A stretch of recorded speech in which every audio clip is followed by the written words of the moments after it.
আজকে দুপুরবেলায় খাওয়া দাওয়া সারতেই বোন বলল, চল আজকে বিকালটা বাড়িতে না ঘুমিয়ে একটু ঘুরু করে আসি। ব্যাস, আমি তো শুনেই এক পায়ে রাজি হয়ে গেলাম। আমরাও অনেকদিন কোথাও যাওয়া হয়নি, তাই বলে একেতেই মা মনসা, তারপরে আবার ধনুর বন্ধু যদি পাওয়া যায় তাহলে বুঝতেই পারছেন কি হবে। আর সারাদিন ঘ্যান ঘ্যান করে বৃষ্টিও হচ্ছিল, আলমারি খুলে বুঝে উঠতে পারছিলাম না যে কি পরবো।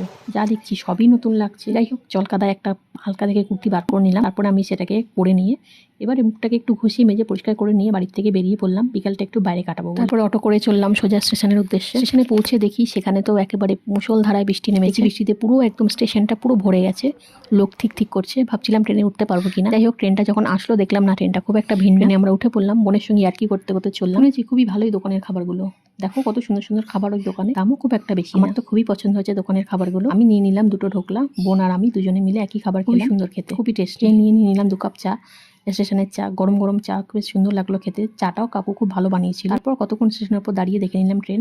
আমার ট্রেন দেখতে খুব ভালোই লাগে। তোমাদের কেমন লাগে কমেন্ট করে জানিও। আজকে এই ভিডিওটা এই পর্যন্ত। টাটা।